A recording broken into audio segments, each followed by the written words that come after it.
The morning bells rang through the curved halls of the Galactic Academy of Military History. Students of all shapes, sizes, and species hurried to their classes, their many feet, claws, and hover pads creating a symphony of sounds against the polished floor. Zixtal adjusted his 6 limbs nervously as he entered Professor Grachthel's advanced seminar room. His exoskeleton clicked slightly as he took his usual seat. Beside him, Klorb's crystalline body sparkled under the classroom lights, while Veshpa's amorphous form rippled with anticipation in the specially designed containment chair. Today, Professor Grachthl announced, his 4 eyes blinking in sequence, "You will receive your final research assignments." The class buzzed with excitement. These assignments would determine half their grade and possibly their future careers in the Confederation. Professor Grachthl moved around the room, handing out assignment cards to each group. When he reached Zixtal, Klorb, and Veshpa, he paused. "Your team has a special assignment," he said quietly, one that required approval from the Academy Dean. The 3 students looked at each other in confusion as Professor Grachthl placed the card on their table. Zixtal read it aloud. "Research and explain why humans are the only species with a Level X prohibition from participating in interstellar conflicts." Humans.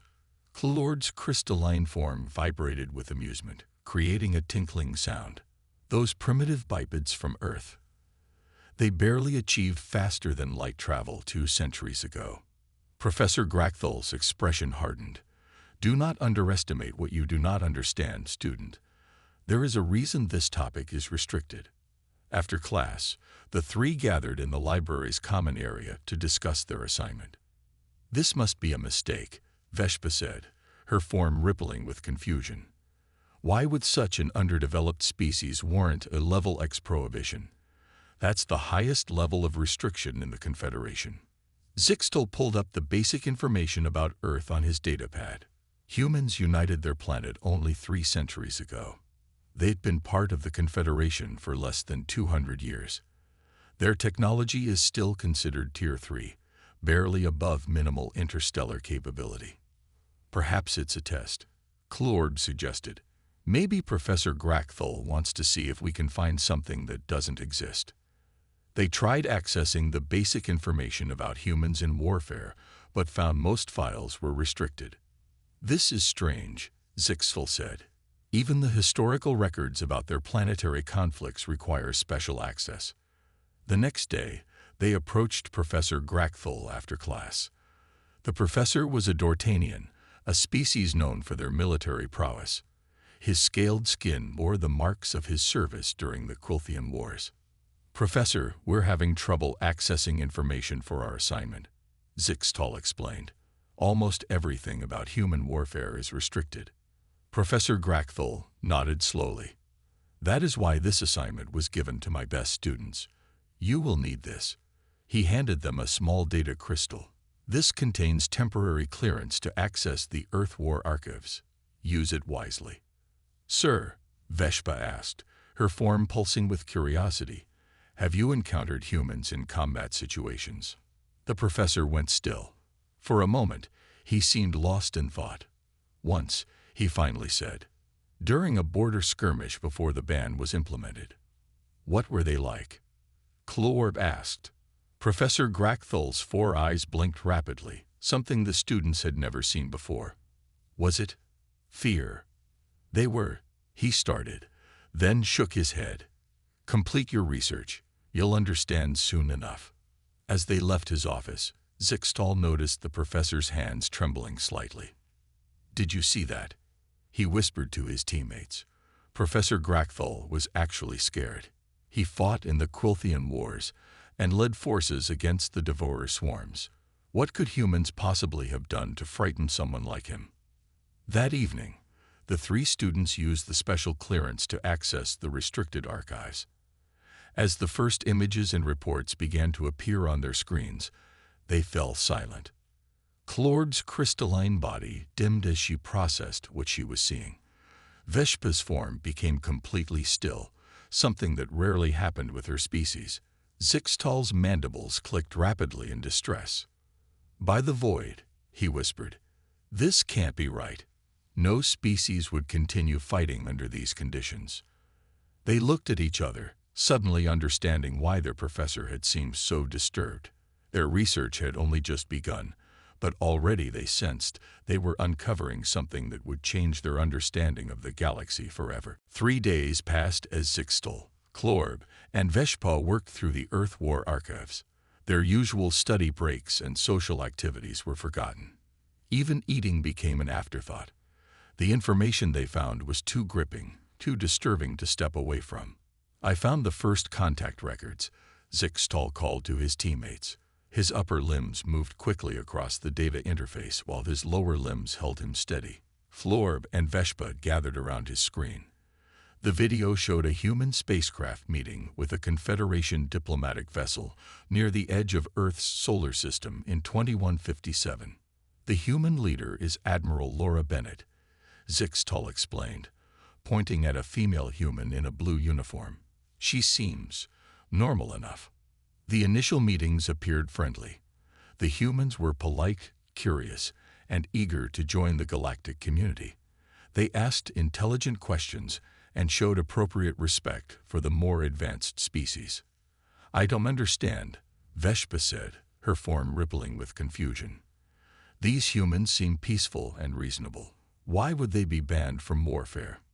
Clorb's crystalline body dimmed slightly. "Keep looking. There must be more." Zixtal found another file marked Military Assessment, restricted, and opened it. This video showed a different setting. A group of humans in green and brown clothing stood in a large room, with Confederation military observers watching from a raised platform. "This is a combat capability demonstration," Zixtal read from the notes. The Confederation asked all new species to show their fighting methods as part of the membership process. In the video, a Confederation officer explained the test. The humans would face training robots programmed to fight at a level appropriate for Earth's technology tier. The goal was simple: disable the robots or reach the far side of the room. What happened next made all 3 students go still. The training robots were faster and stronger than the humans. They had better weapons too. By all normal measures, the humans should have been quickly defeated. But they weren't. "Look at how they move," Clorb whispered. "They're not fighting as individuals. They're functioning as a single unit." The humans, led by a male named Captain Gregory Peters, used tactics the students had never seen before. When one human was blocked, another immediately attacked from a different angle. They used the room's features for cover. They set traps. Most disturbing, when one human was injured, they didn't stop to help their teammate as most species would. Instead, the injured human kept fighting while the others adjusted their strategy. "They're smiling," Veshpa said in disbelief. "That female human just had her arm damaged, but she's grinning as she continues to fight." The notes attached to the video included comments from the Confederation observers: unnecessarily aggressive, disturbingly creative, and pathologically persistent. The humans completed the challenge in 1/3 the expected time. The video ended with the Confederation observers looking visibly unsettled. "There's another video," Zixtal said, opening the next file. This one showed the same human team, but now they faced a much harder challenge: robots designed for species 3 technological tiers above Earth's level. "This is unfair," Clorb said. "No species could be expected to succeed against such odds." But again, the humans surprised them. Instead of surrendering when outmatched, as most reasonable species would, the humans became more aggressive. Their movements were faster, their tactics more daring. When Captain Peters was injured badly enough that one of his legs barely worked, he used his damaged body as bait to lure robots into a trap. "They call it fighting through the pain," Zixtal read from the notes. "Humans can shut down pain signals and continue functioning even with severe injuries." The video ended with the human team completing the impossible challenge. The Confederation observers were no longer just unsettled. They looked afraid. "Now I understand why this research is restricted," Veshpa said quietly. "The humans don't fight like other species because they don't think like other species. When they're in danger, they don't become more cautious. They become more dangerous. Klorb's body pulsed with a dim light. And this was just a demonstration. Imagine what they would do in a real war. Zixtal closed the files, his limbs trembling slightly. We need to find out. And I think I know where to look next. I found something, Klorb announced the next morning. Her crystalline form glowed brighter with excitement. A report about a place called Proxima Centauri b. Zixtal and Veshpa moved quickly to her side. After a week of research, they had all lost sleep over what they were discovering about humans. Proxima Centauri was one of the first human colonies outside their home system. Klorb explained. About 3 years after Earth joined the Confederation, the colony was attacked. Attacked by whom? Veshpa asked, her formless body rippling with curiosity. Draxian raiders, Klorb replied. You know about them, right? Those nomadic groups that attack less developed worlds. Zixtal clicked his mandibles nervously. Everyone knows about Draxians. They're bullies, but not usually a serious threat. Most colonies surrender when Draxians arrive. Give them some supplies, and the raiders leave. Well, Klorb said, the humans didn't get that message. The report detailed how a Draxian raiding party with 3 ships landed near the human colony, expecting an easy victory. The standard response from most species would be to surrender or retreat when faced with superior forces. But the human colonists did neither. Under the leadership of Commander Samantha Wright, the colonists organized a defense that shocked the Draxians. Despite having mostly farming equipment and a few basic weapons, the humans refused to give up their home. Look at these tactics, Zixtal said in amazement. They used their knowledge of the local environment to set traps. They attacked at night when the Draxians couldn't see well. They even used the weather to their advantage. The report included testimony from surviving Draxians. One raider described how the humans refused to accept defeat, even when outgunned and outnumbered. Another reported that injured humans would pretend to be more hurt than they were, then attack when Draxians came close. That's not normal, Veshpa said. Most species would prioritize healing their wounded. Klorb's light dimmed slightly. It gets worse. Look at this part. Near the end of the attack, when the Draxians had pushed deep into the colony, the humans revealed their final defense. They had rigged their entire settlement with explosives. Commander Wright issued a warning to the Draxians. Leave immediately, or everyone would die. They were bluffing, right? Veshpa asked hopefully. Klorb projected a video file. It showed Commander Wright speaking calmly to a Draxian leader. Her arm was badly injured, but she showed no pain as she held up a simple trigger device. This is our home, the human said. We would rather die than let you take it. But make no mistake, you'll die with us. The Draxian leader laughed at first. Then he looked into the human's eyes and stopped laughing. The Draxians retreated, Zixtal read from the report. They reported to their fleet that attacking human colonies was not worth the cost. They described humans as a species that does not understand when it is defeated. Veshpa's form became very still, which happened only when she was deeply troubled. Would they really have destroyed their own colony, killed themselves and their families? According to this psychological analysis, Klorb said, yes. The Confederation sent experts to interview the colonists afterward. The experts confirmed that Commander Wright would have triggered the explosives. And most disturbing of all, the other colonists supported this decision. Zixtal closed the file, his 6 limbs twitching with unease. Now I understand why Professor Grackthal gave us this assignment. Humans don't just fight differently. They think about survival differently. For most species, survival is the highest priority. But for humans, Klorb finished, there are things they value more than their own lives. We need to understand this better, Veshpa said. And I think the only way is to actually visit Earth. The other 2 stared at her in shock. Visit Earth. Zixtal clicked his mandibles rapidly. The planet of the beings we're discovering are the most dangerous warriors in the galaxy. Yes, Veshpa rippled with determination. If we want to truly understand why humans are banned from war, we need to see where they came from. Getting permission to visit Earth wasn't easy.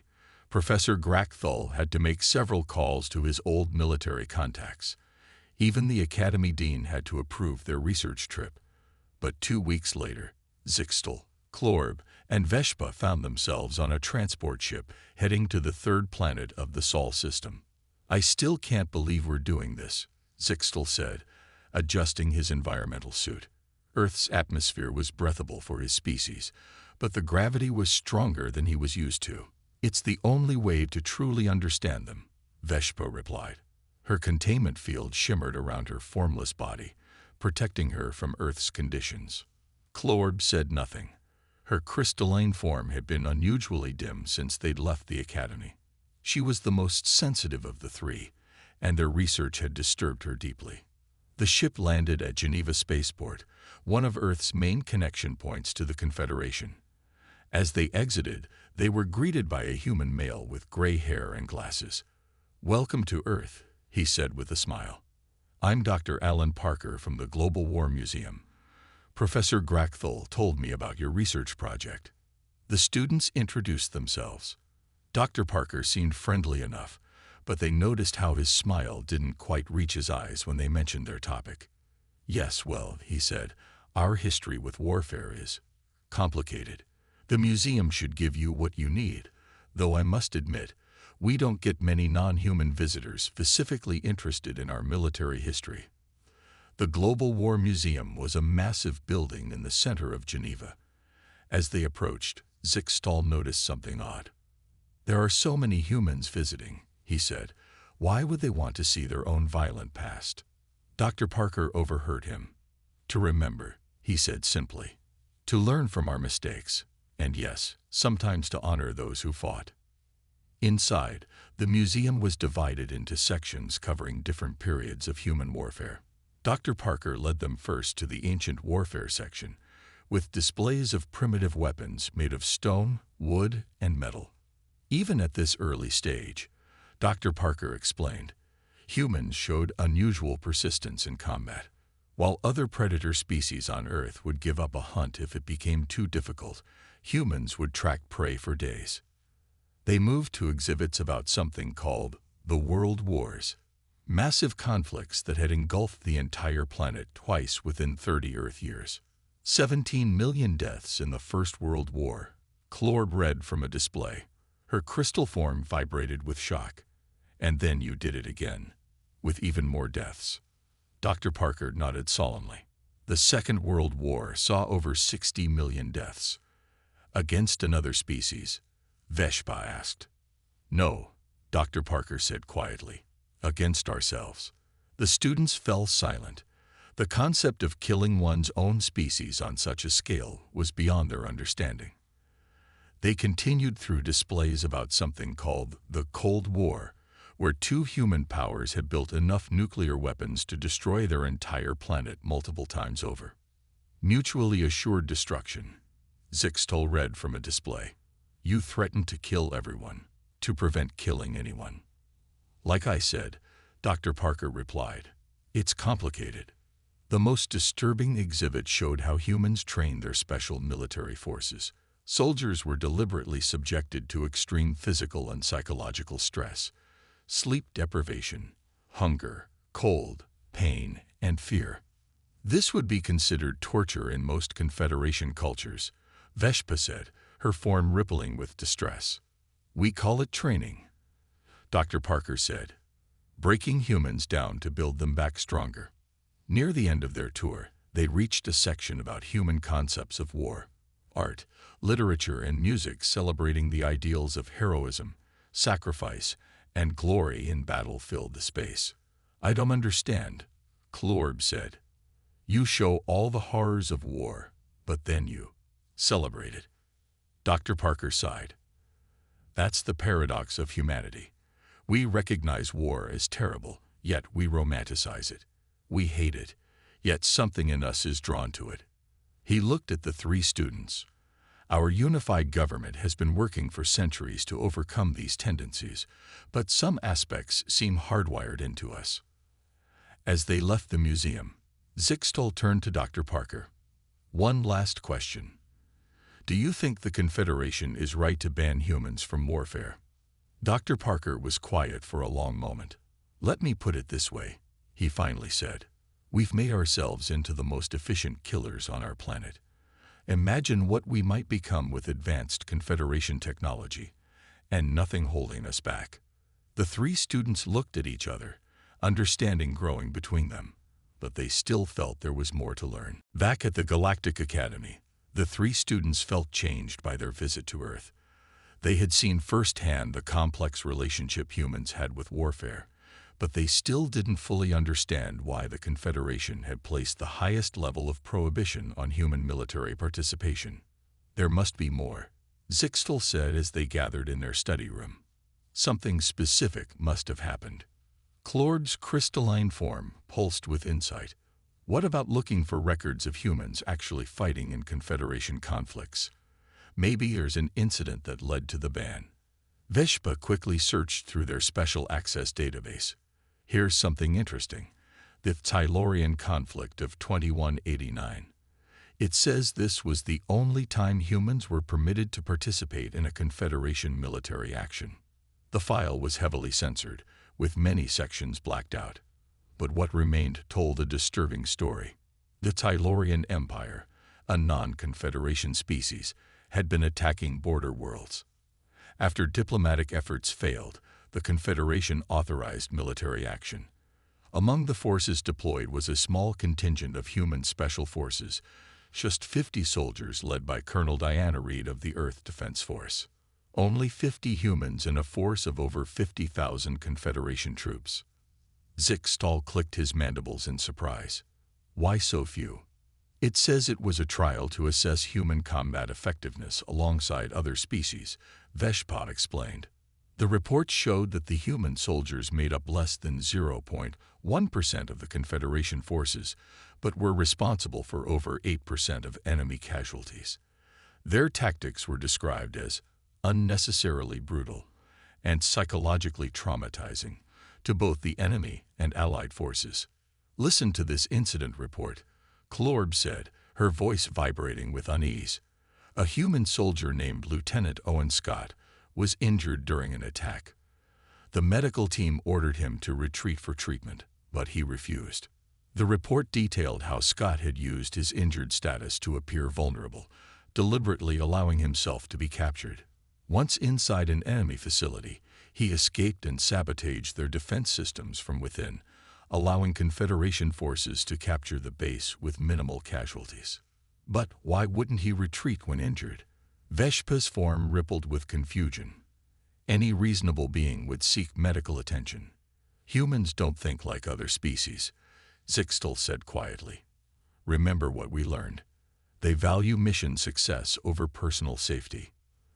The records showed that after several similar incidents, the other Confederation forces began to show signs of psychological distress. Many soldiers from more peaceful species required counseling after witnessing human combat methods. Here's a quote from a Thulian commander, Veshpa said. The humans fight as if death is merely an inconvenience to be overcome, not the ultimate consequence to be avoided. It is disturbing to witness. Most shocking was the reaction of the Tylorians themselves.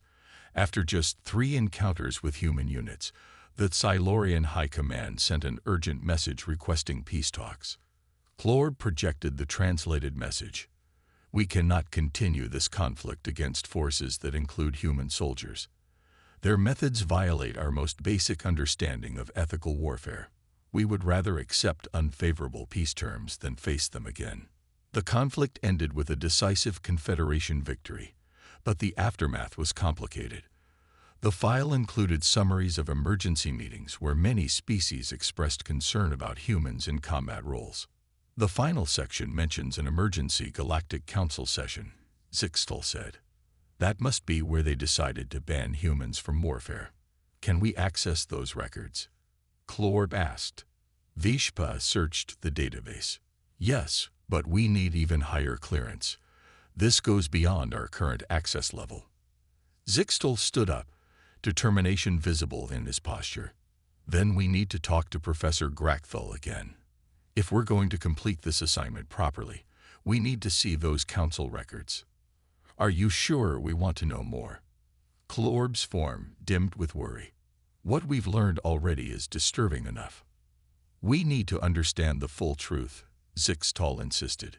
Especially if we're going to live in a confederation that includes humans, we need to know exactly what they're capable of. The three students looked at each other, knowing they were approaching the most important part of their research. The moment when the Confederation had officially declared that humanity was too dangerous to be allowed to wage war. Professor Grackthal wasn't happy about their request for higher clearance. His 4 eyes blinked rapidly as the students explained what they had found so far. You've already learned more than most Academy students ever do about humans, he said. Perhaps that should be enough. With respect, Professor, Zixtel said, his 6 limbs positioned in a formal stance. We need to understand the full reasoning behind the ban. The council hearing is the missing piece. Professor Grackthal was silent for a long moment. Finally, he reached into his desk and pulled out another data crystal, this one glowing with a red light. This is my personal access crystal from my time as a military advisor, he said quietly. It will grant you temporary access to the council records. Use it once, and then return it to me immediately. That night, the 3 students gathered in a private study room. Their excitement mixed with fear as they inserted the crystal into the terminal. Access granted to Special Session 7729. Emergency hearing on human military participation, the system announced. A video appeared, showing the Grand Galactic Council chamber. Representatives from 17 species sat in a circle, their faces solemn. In the center stood a human female in a dark blue uniform with gold markings on the shoulders. That's Admiral Kelly Hudson, Veshpa said, reading from the file. She represented Earth at the hearing. The council leader, an ancient Medusan with glowing tendrils, spoke first. This emergency session has been called to address the involvement of humans in the recent Silurian conflict and to determine their future role in Confederation military operations. What followed was testimony from various military observers who had witnessed humans in combat. A Thulian commander described how a human squad had continued fighting effectively even after losing half its members. A Volcran medical officer testified about treating humans who refused pain medication so they could return to battle more quickly. Most disturbing, testified as an psychologist, is what our studies have revealed about human evolutionary history. They are the only known sentient species that evolved as persistence hunters. What does that mean? Asked a council member. It means they killed by chasing prey until it collapsed from exhaustion, the psychologist explained. They can run for hours, even days. They ignore pain, hunger, and thirst when pursuing a goal. This evolutionary history has created a species with extraordinary endurance and a psychological willingness to suffer for extended periods to achieve an objective. The council chamber grew quiet as the implications sank in. Admiral Hudson then spoke, trying to defend humanity's participation in future conflicts. Humans have moved beyond our violent past, she argued. Our unified government has spent centuries promoting peace. But her defense backfired when she proudly referenced historical examples of human courage in battle, stories that clearly horrified the council members rather than reassuring them. You speak of a soldier throwing himself on an explosive to save his comrades as something to admire, one council member said. Don't you see that this willingness to die is exactly what concerns us? The most surprising testimony came from a human doctor named Dr. Ellis Carter, who had studied human psychology for decades. Humans evolved to survive in extremely harsh conditions, Dr. Carter explained. Our brains reward us for persisting through pain and hardship. We call it determination, grit, or courage. When we face impossible odds and continue anyway, our culture celebrates this. But with access to advanced Confederation technology, this trait becomes dangerous, not just to others, but to ourselves. The council deliberation that followed was intense. Some argued that humans should be completely isolated from the Confederation due to their violent tendencies. Others pointed out the positive contributions humans had already made in exploration, medicine, and science. Finally, the council reached its decision. The Medusan leader announced, "The ban on human military participation is not primarily to protect other species from humans, but to protect humans from themselves. With their natural combat tendencies enhanced by our technology, they would likely take on increasingly dangerous and self-destructive combat roles." The video showed Admiral Hudson's face as she heard the decision. The students were surprised to see not anger, but understanding in her expression. "We will present this requirement to Earth's government," the council leader continued. "Humans may join our community, but only if they agree to channel their remarkable drive and persistence into non-military endeavors." As the recording ended, the three students sat in silence, finally understanding the true reason behind the ban. The day of their final presentation arrived. The classroom was unusually full, not just with students, but with academy staff and even a few officials from the Confederation Embassy. Word had spread about the unique assignment Professor Grackthal had given to his three top students. Zixtel felt his 6 limbs trembling slightly as he prepared their visual aids. Beside him, Klord's crystalline form glowed with nervous energy, while Veshpa's amorphous body rippled with anticipation. "Before we begin," Zixtel said to his teammates, "there's one more person I think we should talk to. To truly understand humans in warfare, we should speak with someone who has actually been a human warrior." "Is that even possible?" Klorb asked. "The ban has been in place for decades." "I found someone," Zixtel replied. "Dr. Natalie Ross, a human scientist working at the Confederation Research Center. She served in Earth's military before becoming a scientist." An hour later, they sat across from a human female with short gray hair and intelligent eyes. What struck them immediately was how ordinary she looked. After all their research, they had almost expected humans to appear more dangerous. "Thank you for meeting with us, Dr. Ross," Veshpa began. "We're trying to understand why humans are banned from participating in Confederation conflicts." Dr. Ross smiled. "An interesting research topic. What have you learned so far?" The students shared their findings: the combat demonstrations, the Proxima Centauri incident, the Earth War Museum, the Tylorian conflict, and finally, the council hearing. "We understand what happened," Zixtel said, "but we still don't fully understand why humans are so different in warfare. What makes your species approach conflict in such a unique way?" Dr. Ross was quiet for a moment, considering her words carefully. "Most species evolve to avoid unnecessary risk and conserve energy," she finally said. "These are sensible survival strategies in most environments. But humans evolved in extremely challenging conditions that required a different approach." She leaned forward. "We evolved to take risks and expend energy pursuing goals, even when the odds seem impossible. When other species see a situation where victory is unlikely, their instinct is to retreat and conserve resources for a better opportunity. That's logical. But humans don't do that," Klorb observed. "No," Dr. Ross agreed. "We don't. We keep going. You see it as insanity because, by your standards, it is. We call it hope, determination, or courage. Continuing to fight not because victory is likely, but because the alternative is unacceptable."